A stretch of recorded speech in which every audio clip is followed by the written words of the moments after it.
Hey there everyone, and welcome back to the React.js training.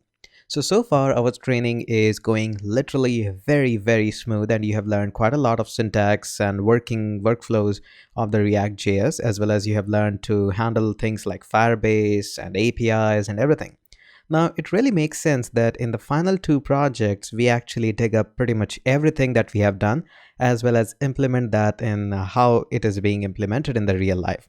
So I have created a new repository there, or kind of a project there, uh, auth0-github-api. So what is our plan going on there is pretty simple. We are planning to make a simple authentication system that uses login with the Firebase, login with the Google, login with the Facebook, login with the Twitter, as well as pretty much a decent email password login as well. And behind that email login system, the user should be allowed to use a GitHub API. So yes, this makes sense because a lot of project that you see doesn't just really allows you. They first ask you to log in and then you can use the feature. So this is going to be in itself a full-fledged project and will clear up a tons of doubts. And obviously you will be learning a lot of things on the go. Things like local storage, which we haven't touched yet because I wanted to touch it on the go. It's a pretty easy topic when you just go it with the project. Otherwise it can take a long time. So it's pretty basic. And also we'll be touching about some of the state of the React, like a component will mount and component did mount and all of that. So it's going to be a pretty fun experience. And I would request all of you to work along with me in this project, and don't look into the project files that I've given you, although I'll give you the files, but my number one advice would be just work along with me. Okay. So I hope everybody has created the project. It's create React app space auth0-github-api. You can name it pretty much anything. And now let's go into this project. There we go. Now before we go and talk a little bit more about this project, we have a little bit things to do. So let me just show you that as well. Now first is auth0. Now we have used the Firebase, that is no big deal, but if I would be again using the Firebase in this project, that would be repetition. We don't want that. We want to have a authentication system, which is auth0. And by the way, this is the most famous authentication system on the planet, I would say. It's being used by a lot of mobile developers and it's pretty much fun and easy to use. Yes, there is a pricing involved, but for our purpose, it's completely free and we don't need to assign the pricing and everything. Okay, so what I want you to do is click on the sign up and create an account there. I already do have an account, and this is exactly the same thing that we are about to go with that. We will have exactly the same login and sign up feature there. Okay, so make sure you create an account. Now my account is logged in with the Google, so I'll be just going on with the Google sign in, and it's taking a bit, but it's pretty good. Okay, there we go, and you'll be redirected to manage.auth0.com. Now I can see that I have a couple of last logins, new signups, one user, 7 logins, and all of these things. And what you need is, I do already have a client. This is my GitHub viewer, which we'll be creating. I already have a client. What I want you to do is go into the dashboard and click on new. Now give it a name, and it will ask you that what kind of application you are working in our case, it's a single page web application. For example, if I just create a test project there, I need to click on the single page application and then click on the create. It's creating a new project for me. And the technology that we are using, obviously you know that it's React. So as soon as you do that, notice it says that, hey, you can install our dependency and can work directly on that. That's good news. So we can say npm install auth0. I hope you can see that very clearly. Npm install auth0 lock. This is kind of a lock which allows you to get that same pop-up there, and we can just code there, and pretty much everything is being documented here. And once you finish up my project, I would say highly recommended that you check out this at least one resource there. If you want to do it before, that's also lovely, but I would say stick with me right now and you will have tons of time to work and explore onto the documentation on your own. Okay, so that's number one dependency we are working on. Now I would also say that take a look on the GitHub APIs as well. This is lovely API and pretty easy to work on with. We'll be working with a GitHub searcher there, so looks good. Okay, so I hope everybody has created a simple account there on that, and I'll be working on my client again, and I won't be using this test guy. I'll be using with the GitHub. Now, by the way, if you want to go ahead, get onto the settings quickly, let me just show you one thing. I think it's in the settings. Nope, it's not. Yep, it's in the setting.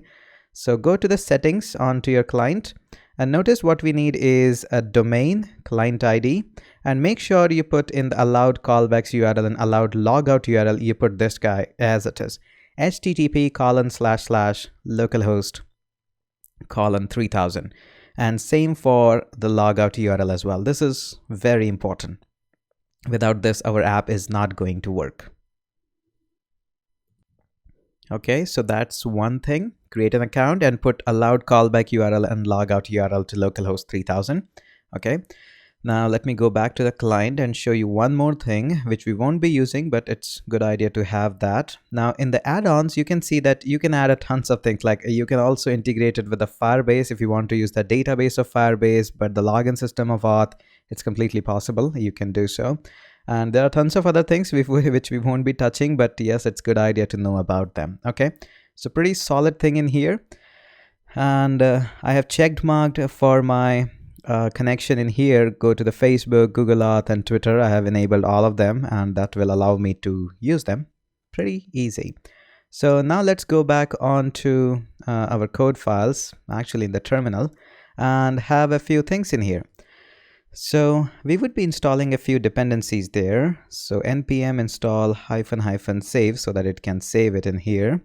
And make sure I'm already into this file, auth0. So make sure before you do so, when you do ls, you see the JSON file, okay? So let's go there, npm install -- save. And let's just see, we need auth0-lock, which is a auth0 module. And we are going to need Bootstrap as well. Now we will also need React Bootstrap. Now what is React Bootstrap, you might be asking. Now React Bootstrap is nothing. It's just a kind of a JSX syntax of the Bootstrap. So that's all about it. There is nothing much to be afraid of it. So React Bootstrap, that's all what we need. Now, I guess this is only things we need right now, but in case we need anything else, we will surely come back in here and we can install them. Okay. And these are not one of these biggest libraries out there. You can just install them within a few seconds. But again, let me just quickly fast forward them so that it doesn't waste our time. Okay, so things are ready for us. Let's do a quick ls to see that yes, we are onto the right track. And let's just launch an Atom instance there. And there we go. Our nice and lovely Atom auth0 GitHub API is there. Let me open up the code. I can make that a little bit longer there. And just like always, we are going to go into the app.js and we are going to do some stuff there. Now, okay, that looks good to me. Now, how we are going to proceed? Now, first of all, I would like to have simply fictitious GitHub API thing. I'll just create a module for it and I'll think that it is being there and I'll work on that later on. Okay, so how we can proceed? Okay, now what I can do in here is I want to get rid of all of this. Okay, makes sense. And now I will create a new file there. Oops, this is popping up. Okay, come on, you can go. And let's right click on the source, create a new file. And I'll call my file as GitHub. And I'll later on give you a simple assignment as well for this module reloaders and everything. Right now, github.js is pretty good. And I'll quickly write our very famous syntax that we have worked on pretty much tons of times. And that is going to be component. And that will come up from React. Looks good. And we're going to have a React component there, or basically a class there. We'll call this as GitHub, and we're going to export that as well. So it's going to be really simple, export default GitHub. Okay, save that. And it's going to yell us at like, I am coming from GitHub. Okay, we'll work on this module later on. First of all, we want to implement a simple kind of a login syntax. Okay. Now let's go ahead and take this guy in here. So we're gonna simply say import GitHub from, and let's just have a GitHub there. And we're gonna call this component in here, and that is gonna be simply GitHub, and there we go. And I think we should run our file as well. So let's just call this npm start, and I'm expecting no problem at all. At this point we are very at the beginning stage. Okay,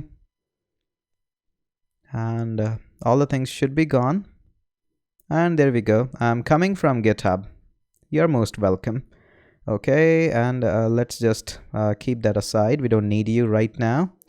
Okay, so what we are gonna do in here, first of all, let's try to have a login feature in here. Okay, really makes sense.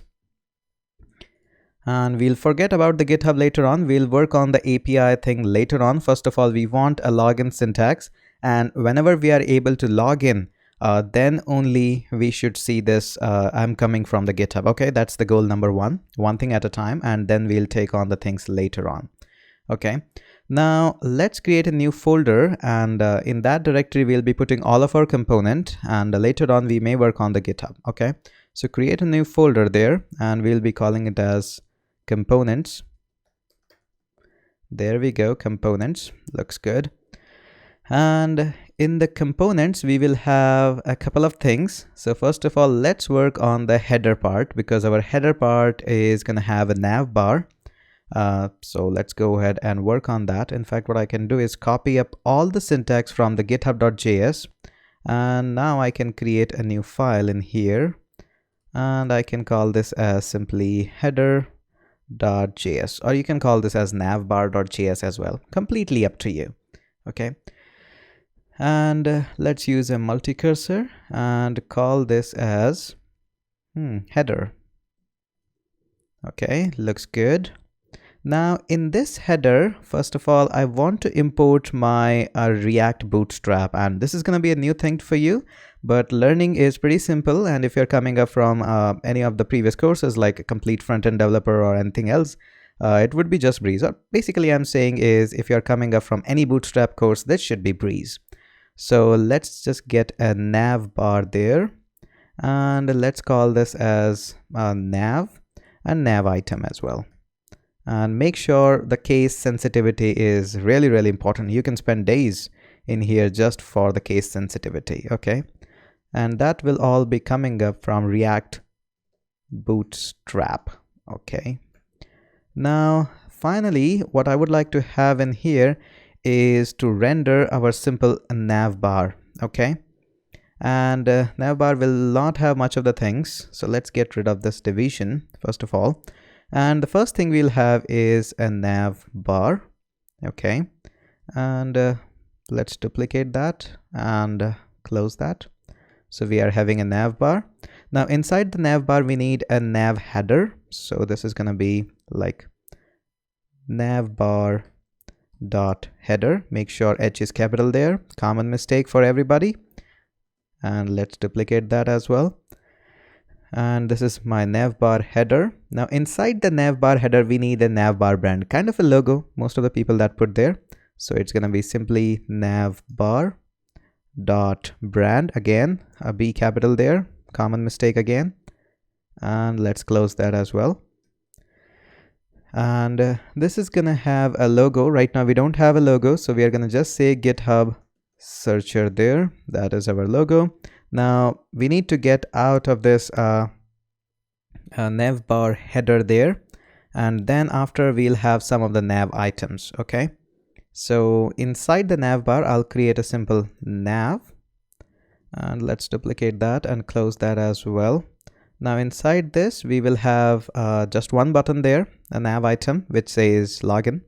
So let's have a nav item there, and let's close that as well, nav item. There we go. And It's not gonna have much of the things, but it's gonna say login, and it should be redirected to some link. Right now we don't know what that link is, but we are gonna have an href simply of pound so that it becomes a link. Save that. Now we need to call this header in our app.js, so let's do that, and we'll be just calling it, and it is header.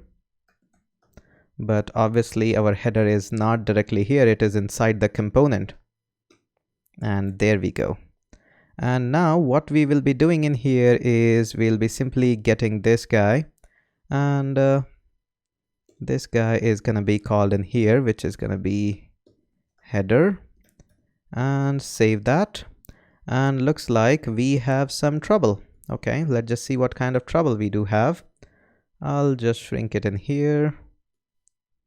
Okay, so it says module not found, component header is not found. Okay, so it's not finding our component and header.js. Okay, pretty common. Let's just see what we can do to find this out. And okay, so I found my mistake. It was components, and I think this should resolve the issue. Okay, so we have got our login there, but things are not looking that much good. We'll make them good in one of the movie later on. I think this is good. So far we have created one component here, two component here. So I think that's a pretty good move, and let's catch you up in the next video and we'll forward there.